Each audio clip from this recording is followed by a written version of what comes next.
नमस्कार, आदाब, सत श्री अकाल और अस्सलाम वालेकुम। मैं हूं मोहम्मद अहमद काज़मी, लेकर आया हूं आपका पसंदीदा कार्यक्रम आपके रूबरू।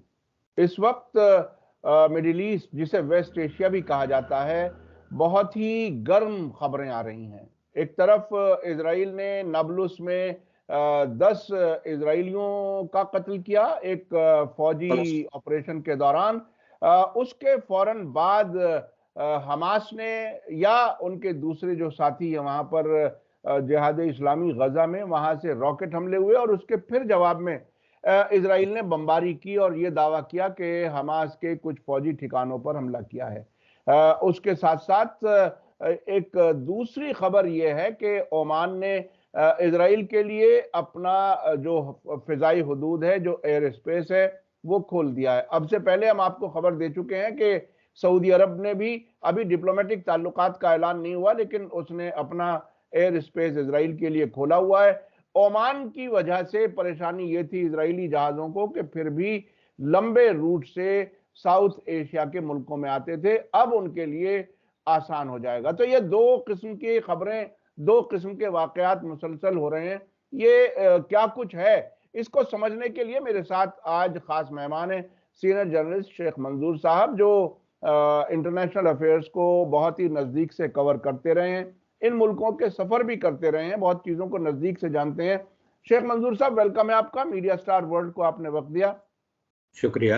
आप ये बताइए कि ये जो अब इस वक्त एस्केलेशन है इजराइल की तरफ से, जबकि वहां की हुकूमत भी अभी स्टेबल नहीं है, वहां जुडिशल ओवरहॉल पर बहुत ज्यादा इख्तलाफात हैं, हत्ता कि अमेरिका भी ये कहता है कि ऐसा ना करें, और वहां अपोजिशन बहुत ज्यादा हो रही है, रोजाना प्रोटेस्ट हो रहे हैं। उसके दरमियान इजराइल की तरफ से ये एस्केलेशन करना, फिलिस्तीनियों के खिलाफ कार्रवाइयां जारी रखना, इसके क्या मानी है, क्या कुछ है इसका मतलब? देखिए, जब से ये नई गवर्नमेंट बनी है वहां पर, उसके बाद वहां पर एस्केलेशन बढ़ गई, बहुत हद तक बढ़, और धमाका खैर सिचुएशन मशरक़ वस्ता में पैदा हुई है। यहाँ तक कि लगता है कि किसी भी वक्त एक बड़ी जंग की सूरत इख्तियार करेगी। आप देखिए, कंटिन्यूसली पिछले 2 महीनों के दौरान इजरायली फोर्सेस ने खासकर वेस्ट बैंक को वो टारगेट बनाना चाहते हैं, और इसके अलावा जो कल उन्होंने 2 दिन पहले उन्होंने नाब्लुस में जो एक्शन ली है, उनका कहना था कि वहाँ पर कुछ आर्म्ड फलस्तीनियन, लेकिन वहाँ से उनको वहाँ 11 लोगों का वो वहाँ पर हलाक किया, लेकिन वहाँ से कोई रिटेलिएशन नहीं। इसके अलावा आप देखिए, अब उसकी रिटेलिएशन में हमास गाजा से भी रॉकेट्स चले, वापसी पर चले, इजराइल शाम पर भी मिसाइल अटैक कर रहा है। ये ऐसी सूरत हाल ये पैदा करना चाहता है वहाँ पर, ताकि वहाँ पर सूरत हाल जो है संगीन सूरत इख्तियार करे। उसका एक और वजह ये भी है, चूंकि जो वहाँ की गवर्नमेंट है वो फ्रेजाइल है। उसने जो हाल ही में जो इकदाम उठाए, इजरायली लोग उससे खुश नहीं है। आए दिन वहाँ पर प्रोटेस्ट्स हो रहे हैं, यहाँ तक कि इजरायली जो स्ट्रांग एलाइज है, अमेरिका या वेस्टर्न कंट्रीज के जो एलाइज है, जो भी उन्होंने वहाँ पर कॉन्स्टिट्यूशनल चेंजेस लाए हैं, अनब्रिडल्ड पावर्स दिए हैं सिक्योरिटी फोर्सेस को, जुडिशरी को तकरीबन साइडलाइन में किया है, उसके ये सारा कुछ जो है, इसको छुपाने के लिए, लोगों का अटेंशन को जो है डाइवर्ट करने के लिए ये एक हरबा है। लेकिन इसके साथ साथ हमें ये भी देखना है, जो नेतान्याहू के अलाइज है वो हार्डलाइनर्स है। उन्होंने पहले ही अपने जो है मंशूर में ये कहा था, वो किसी भी तरीके से फलस्तीनियन स्टेट को एक्सेप्ट नहीं करेंगे। और यही वजह है कि उन्होंने जो डिमोलिशन प्लान किया है, वो बहुत सारे ज्यूज को वेस्ट बैंक के इलाकों में सेटल करना चाहती है। और खासकर उनका दूसरा टारगेट है ईस्ट जेरूसलम, जो माना जाता था फलस्तीन का एक इसको कैपिटल माना जाता था।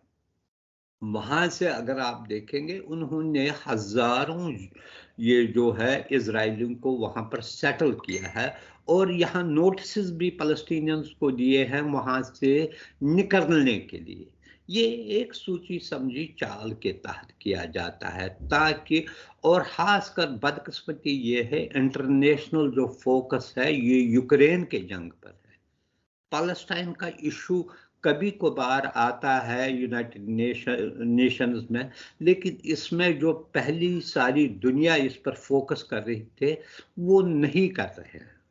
और यहाँ तक कि इससे एम्बोल्डन हो गया है इजरायली गवर्नमेंट। उन्होंने कहा कि अगर अमेरिका हमारी क्रिटिसिज्म भी करा हमें कोई परवाह नहीं, हम अपना जो मिशन है, यानी कि उनको भी एक किस्म की धमकी दी उन्होंने, उन्हीं के रहम करम पर रहते हुए भी उनसे ही कहा, क्योंकि ये एक आया है उनमें एक ये आया है, देख हम जो कर रहे हैं we can get away with it, कोई उनका पूछने वाला नहीं है, किसी अकाउंटेबिलिटी नहीं है, कोई भी इंटरनेशनल कम्युनिटी उन पर को किसी किस्म की सैंक्शंस या कुछ नहीं लगाता है। यहाँ तक को इनको वेलकम किया जाता है दूसरे तरीकों से, जैसे आपने अभी कहा कि बजाय ओमान उन पर कोई उनको कोई डिमार्च देता, उनको प्रोटेस्ट नोट भेजता, उनको उस वक्त दिया एयर स्पेस जब ये कत्लगारत के इल्जाम में मुलवस है वहां पर। ये एक शेख साहब, एक चीज हम पिछले तकरीबन 2 साल से इजराइल के मीडिया में बार बार देख रहे हैं, जिसमें खास तौर पे मई 2021 में जो जंग हुई थी, जिसमें ये कहा गया कि 4,500 रॉकेट और मिसाइल गजा की तरफ से इजराइल पर दागे गए। उसके बाद लगातार इजराइल के जो फौजी एक्सपर्ट हैं, जो खुफिया मोसाद वगैरह के जो सरबराह रह चुके हैं, जो सिटिंग काफी सेंसिटिव जगहों पर जो बैठे हुए लोग हैं, वो ये कह रहे हैं कि हिजबुल्लाह के पास, हमास के पास लाखों की तादाद में रॉकेट मिसाइल इजराइल को टारगेट करने के लिए तैयार हैं, और हर दिन 2 से 3 हजार रॉकेट मिसाइल हमारे ऊपर आएंगे अगर जंग शुरू होगी। तो वो खुद ये बात कह रहे हैं कि हम बच नहीं पाएंगे, हमारे पास उससे बचने का कोई इंतजाम नहीं है।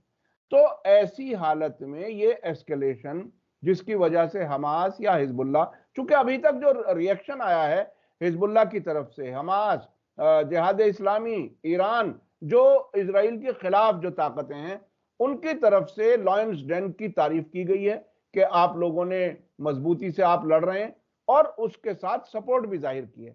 तो ऐसी हालत में क्या ये हार्डलाइन इजरायली पॉलिटिशियंस खुद इजराइल के लिए मुसीबत नहीं खड़ी कर रहे हैं? देखिए, ये आपने सही कहा, लेकिन इजराइल को अगर आप देखेंगे, हिस्ट्री को देखेंगे, 73 वार, उसमें इजराइल हार रहा था, जब तक तो फिर अल्टीमेटली यूएस और उसके वेस्टर्न एलाइज ने इंटरवीन किया और पलट गया ये।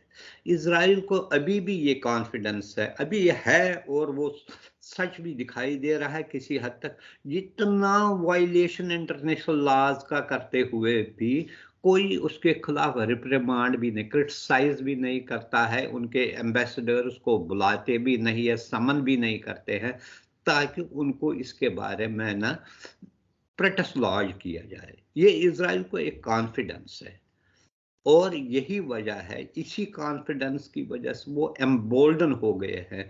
जो भी वो एक्शन ले रहे हैं उसको माफ किया जा रहा है, उनका दोष कर रहे हैं। यहाँ तक कि अगर जरूरत पड़े यही दोष उन्होंने, अगर आपको पता है अमेरिकन पॉलिसी में ये है कि इजराइल की सिक्योरिटी और डिफेंस उनका जो है नेशनल इंटरेस्ट का एक अहम पहलू है, इसको वो नजर आता। यही एक चीज है जो इजराइल को ये चीजें करने पर, यानी कि वो खुश इससे करता है और गेट अवे होता है, कभी भी कुछ उसके खिलाफ नहीं हुआ। अच्छा, अभी जो अमेरिका की तरफ से रिएक्शन आया 11 लोगों के मारे जाने पर, बहुत ही दिलचस्प रिएक्शन है। दिलचस्प मैं इसलिए कह रहा हूं कि वो जो डबल स्टैंडर्ड की जो उनकी पॉलिसी रहती है, हमेशा फिलिस्तीनियों को भी कंधे पर हाथ रखते हैं, और उधर अभी जो नेड प्राइस ने जो स्टेटमेंट दिया, जो स्पोक्स पर्सन है वहां के, उन्होंने कहा कि हम उस हकीकत को रियलाइज करते हैं जो इजराइल सिक्योरिटी कंसर्न है इजराइल के, लेकिन इतनी बड़ी तादाद में लोगों के मारे जाने से हमें जो है वो फिक्र होती है, चिंता होती है। तो ये इस किस्म का जो रिएक्शन है, अभी मैं पिछले दिनों अल जजीरा पर कई फिलिस्तीनी एक्सपर्ट्स का एक इंटरव्यू बेस्ड आर्टिकल देख रहा था, तो कि वो खुल करके कह रहे थे कि अमेरिका हमेशा दोहरा अपना रवैया रखता है और उनकी इजराइल के साथ हमदर्दियां और सपोर्ट रहेगी और है, जबकि फिलिस्तीनियों के साथ नहीं है। आप इसको किस तरह देख रहे हैं, ये क्या है? ये तो मैं पहले से ही कह रहा हूं, इससे पहले भी मैंने कहा है, इसको इजराइल को ये पूरी कॉन्फिडेंस है, खासकर अमेरिका के बारे में, कि वो उसको अबंडन नहीं करेगा, खा वो कितना ही इंटरनेशनल रूल्स रेगुलेशंस की वायलेशन करेगा। यही एक कॉन्फिडेंस, हालांकि वक्तन फवक्तन वो स्टेटमेंट्स के रूप में या किसी तरीके से उस पर क्रिटिसिज्म भी करते हैं, लेकिन इन्हें पता है ये इसी हद तक महदूद रहेगा। हालांकि अभी रिसेंटली जब यूएस सेक्रेटरी ऑफ स्टेट आए या एनएसए आए या दूसरे लीडर्स आए, उन्होंने इनको कहा था, उनकी ज्यादा वरी थी जो उन्होंने लॉज वहां पर अमेंड किए हैं, उस पर उनकी जो ऑब्जेक्शन थी। उनकी ऑब्जेक्शन सिर्फ ये, उन्होंने लफ्जी कहा कि हम टू स्टेट फार्मूला मानते हैं, लेकिन टू स्टेट फार्मूला को जिस तरीके से इसकी धज्जियां उड़ा रहा है, उस पर वो खामोशी से तमाशा देख रहे हैं। टू स्टेट और वेस्ट बैंक सेटलमेंट के लिए तो बाकायदा एक मिनिस्टर को पूरे इख्तियारात दे दिए हैं, और आए दिन वो कर रहा है, उस पर कर रहा है, यानी कि अटैक्स कर रहा है, डिसलॉज उनको कर रहा है, इविक्शन नोटिस भेजे जा रहे हैं, हर तरीके से उनको हरासा किया जाता है। ये सिचुएशन अगर ये रही तो इसमें नेचुरली जो है रिटेलिएशन भी होगी, और रिटेलिएशन वो इसी वजह से एक सेक्शन जो आप देखिए कि इजरायली सोसाइटी का जो है वो नहीं चाहते हैं। उन्होंने देखा अभी जो है पिछले 2-3 महीनों के अंदर बहुत सारे इजरायली भी मारे गए, उन पर अटैक भी हुए, ये वो नहीं चाहते हैं कि किसी हद तक एस्केलेशन बढ़ जाए, ट्रबल बढ़ जाए, जो उनके लिए भी अगर समझा जाए, उनको प्रोटेक्शन वो शील्ड दिया है, डिफेंस शील्ड दिया है, लेकिन इसके बावजूद हमने देखा है कि रॉकेट्स जो है या मिसाइल्स है, कहीं ना कहीं वो हिट आबादी को भी करता है। अगर अच्छा, इजराइल की तरफ से जो कार्रवाइयां हो रही हैं मुसलसल, उसके साथ साथ फिलिस्तीनी रेजिस्टेंस जो है वो अब से पहले गजा तक महदूद थी, लेकिन अब वेस्ट बैंक में पिछले साल में 30 से ज्यादा इजरायली मारे गए हैं, जिसका आपने जिक्र किया। तो ताकत का मुजाहिरा तो उस तरफ से भी अच्छा खासा बढ़ रहा है। तो अल्टीमेटली तो सूरत हाल फिर जंग की शक्ल इख्तियार कर सकती है। क्या अब इसमें एक सवाल है, क्या अमेरिका डायरेक्ट किसी जंग में शरीक होने की हालत में है? मुझे नहीं लगता है अमेरिका डायरेक्टली करेगा, लेकिन ये है अगर उन्हें लगा कि किसी हद तक उनके जो एलाइज में कमजोरी आ जाएगी, आर्म्स एम्यूनिशन जैसे वो देते हैं, वो कंटिन्यूसली करेगा। लेकिन ये एक चीज हमने देखा है कि देखिए, हमें ये भी देखना चाहिए, पॉलिटिकल डायनेमिक्स देखना चाहिए। वेस्ट बैंक की जो गवर्नमेंट है, पैलेस्टीनियन अथॉरिटी, वहां पर ही ज्यादा वहां ही कन्फाइन है। उनको एक वो राह उन्होंने कुछ लोग ऐसे भी थे जो समझते कि शायद एग्रीमेंट होने से कोई क्रिएशन हो जाए, इसलिए बिगिनिंग में वहां पर नहीं रहा। लेकिन अब उन्हें भी लगता है जो उनको इंडिपेंडेंट पैलेस्टाइन स्टेट का जो ख्वाब है वो पूरा होने में उनको नहीं लगता वो पूरा हो जाएगा, वो अधूरा ही रहेगा। इसलिए लोग, और इसके बाद जो repressive measures, suppression, repressive measures, targets, raids, search operations कर रहे हैं, उससे जो प्रॉब्लम्स हुई, एक फ्रस्ट्रेशन की सूरत आई है नेचुरली। उसमें वहां पर भी कहीं ना कहीं जो है वहां के जवान जो है खासकर उनमें भी ये आ गया है कि ऑनली आर्म्ड स्ट्रगल ही उनको इजराइल से नजात देगी। ये इजराइल के लिए भी एक डेंजर है, उससे उन्हें समझना चाहिए। जितना वो पहले ज्यादा से ज्यादा जो रेजिस्टेंस वो सिर्फ गाजा इलाके से होती थी, वेस्ट बैंक में इतनी नहीं होती थी, बिल्कुल वहां ज्यादा से ज्यादा पीसफुल प्रोटेस्ट होते हैं। लेकिन जो भी पिछले 2-3 सालों महीनों के दौरान अटैक्स हुए वो सिर्फ वेस्ट बैंक से हुए।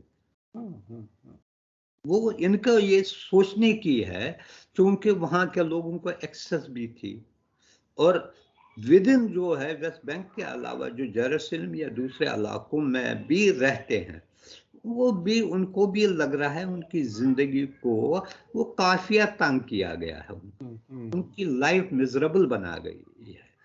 तो नेचुरली इससे इजराइल के लिए ये ज्यादा जो प्रॉब्लम रहेगी। इसलिए बेटर है इतना जो कर रहा है, एग्रेशन कर रहा है, या वो इस वक्त इंटरनेशनल सिचुएशन का फायदा उठा रहा है, क्योंकि लोग ज्यादा यूक्रेन वार या दूसरे चाइना राइवलरी में, रशिया चाइना और दूसरी तरफ वेस्टर्न या दूसरे इश्यूज में जो इन्वॉल्व है उससे वो बच निकली। लेकिन अल्टीमेट जो सिचुएशन बन रही है, इससे लगता है एटलीस्ट मिडल ईस्ट रीजन के कुछ कंट्रीज कन्फ्रंट्रेशन के रीजन में आ जाएंगे। उसमें सीरिया भी है, इसमें लेबनान का भी है, इसमें ये जो है गाजा एरिया है, या दूसरी चीजें हैं। और एक बार अगर ये शुरू हुआ फिर जो है फिर ये बढ़ भी जाएगा, क्योंकि दोनों साइडों को, हमस को भी सपोर्ट है, सीरिया को भी सपोर्ट है, चाहे ईरान का है किसी हद तक, सीरिया को रशिया का भी सपोर्ट है। वो बच फिर तो ये एक जंग की तरफ ले रहे हैं। ये जो रशिया ने सीरिया में जो दाइश वाला मामला था उसमें भी काफी सपोर्ट किया हिजबुल्लाह और ईरान के साथ मिलकर के, तो ये एलिमिनेट किया उसे, हाँ एलिमिनेट किया और इसको कन्फाइन रखा उसी रीजन में जहां इस वक्त जो भूचाल उसी में रखा। तकरीबन 90% जो है सीरियन टेरिटरी जो है इसको रिकवर करने में रशिया का सबसे बड़ा रोल रहा है। और बिल्कुल तो आज ये हालत है कि बशर अल असद की हुकूमत स्टेबल हो गई है। ये एक वाहिद हुकूमत है जो अरब स्प्रिंग का मुकाबला कर सकी, और विदर उसके जो स्टॉर्म आने वाला था उसको इतनी तबाही के बाद वो सरवाइव किया, और लोग अब यही मिडल ईस्ट गल्फ कंट्रीज अब उसको फिर से उसके साथ ताल्लुकात फिर से कायम करने की कोशिश कर रहे हैं। हाँ, तो इससे बहरहाल एक चीज सामने ये तो आई कि अगर एस्केलेशन बढ़ता है और जंग की हालत होती है इजराइल और फिलिस्तीनी रेजिस्टेंस के बीच में, या ये लार्जर लेवल पर हुई, तो उसमें एक तरफ अमेरिका और दूसरी तरफ रूस का इन्वॉल्वमेंट हो सकता है। अच्छा, ये अरब मुल्कों की तरफ से भी रिएक्शन आया, बहुत ही दिलचस्प है। एक तो रिएक्शन जो हमने जिक्र किया कि ओमान की तरफ से एयर स्पेस खुला, लेकिन नाबलुस वाली कार्रवाई पर सऊदी अरब, मिस्र, जॉर्डन, कतर, इन सब मुल्कों ने उसको कंडम भी किया है। तो इस कंडम करने के कोई मानी है ऐसी हालत में, जबकि आप एक तरफ दोस्ती निभा रहे हैं बहुत ही मजबूती से? देखिए, एक चीज है, कतर फिर भी डिस्टेंस, कतर हमस का बहुत क्लोज है, फाइनेंशियल सपोर्ट भी कर रहा है उनको, खासकर यानी कि नॉट मिलिटरीली इतना नहीं करता होगा लेकिन ह्यूमैनिटेरियन लेवल पर बहुत मदद कर रहा है। दूसरी बात, इजराइल अभी 2 दिन पहले ही सऊदी फॉरेन मिनिस्टर ने क्लियरली कहा कि हम इनके साथ ताल्लुकात नहीं करेंगे, क्योंकि जब तक ये नहीं, ये 2 स्टेट फार्मूला ये अडॉप्ट नहीं करेंगे। इजिप्ट तो पहले से ही उनके ताल्लुकात है, और इजिप्ट ही बेसिकली वो कंट्री है जो एक ब्रिज रहा है, फैसिलिटेटर रहा है इजराइल के लिए अरब मुल्कों के साथ तालमेल बढ़ाने के लिए। उसने हमेशा ये 79 के बाद ही उसका रोल रहा है, इसने रिकॉग्नाइज भी किया है। और कंडेमनेशन के अलावा, जैसे मैंने कहा ना, ये जो एक लफ्जी माने रखता है, जैसे अभी हम कहते हैं एक तरफ कंडेमनेशन करो, दूसरी तरफ उसको मुराद दो, वो तो जल नहीं होता है। अच्छा, ओमान, आपने मिस्र का जिक्र किया, ओमान का भी रोल मीडिएशन वाला नजर आ रहा है पिछले कुछ बरसों से, खासतौर पर यमन जंग में ओमान ही सऊदी अरब और हूथियों के बीच में किसी हद तक कुछ मीडिएशन की बात कर रहा है। ईरान और सऊदी अरब के बीच भी मीडिएशन में कहीं कहीं ओमान का जिक्र आता है। तो ये ओमान को इस वक्त ये एयर स्पेस देने का क्या मतलब, क्या सियासी कोई फायदा हो सकता है? इसको क्या फायदा हो सकता है? सियासी कोई फायदा नहीं। देखिए, वो जो है वो देखते हैं दूसरे जो गल्फ कंट्रीज है, इसमें सिर्फ एक ही कंट्री रही है कुवैत और सऊदी अरबिया। बाकी सारे गल्फ कंट्रीज ने तो उनको रिकॉग्नाइज भी किया है, एस्टेब्लिश भी किया है। ओमान का एक रोल, जब तक उनका जो साबिक जो था रूलर काबूस, वो हमेशा कन्फाइन रहा। वो कई विजिट भी उसने किसी भी कंट्री में हाल बहुत कम किए, वो वहां ही रहा। उसका ये था नॉन इंटरफेयरिंग। वो हमेशा, चूंकि ईरान इसका बड़ा क्लोज नेबर है, ईरानियन इन्फ्लुएंस भी वहां पर बहुत है। वो नहीं चाहता था, जैसे दूसरे गल्फ कंट्रीज ने ईरान के खिलाफ उस वक्त एक स्टैंड लिया, वो लो प्रोफाइल में रहा। और इसकी हमेशा यही कोशिश रही थी कि किसी न किसी तरीके से कम्युनिकेशन लाइन्स गल्फ कंट्रीज के साथ ओपन रखे ईरान। यही वजह है, चाहे वो यमन के मामले में वो रहा। अगर आपने देखा, जब सऊदी अरब और ने कतर के खिलाफ ये जो लगाया सैंक्शन लगाया, बैन लगाया, तो ये ओमान इसमें शामिल नहीं हुआ कुवैत के साथ। बाकी सारे कंट्रीज ने उसको किया, यानी कि उसमें पार्टिसिपेट भी किया। दूसरी बात, उन्होंने एक पॉलिसी की, जब से ये नए रूलर आए हैं, हो सकता है उसकी भी यही भी, वो भी ज्यादा नहीं निकलता है, लेकिन ये है कि शायद वो जो इंटरनेशनल प्रेशर है कि देखिए, ये अमेरिका और यूरोप की हमेशा पॉलिसी रही है, खासकर इस्लामिक कंट्रीज पर, जहां पर उनका इन्फ्लुएंस, वो उनको ये कहते, उनकी एक कंडीशन ये भी होती है कि इजराइल को तस्लीम करें। इवन पाकिस्तान को कहा गया, कई बार कहा गया, बांग्लादेश को कहा गया, इंडोनेशिया को कहा। उनकी ये कंडीशन होती है कि अगर इसको तस्लीम करो।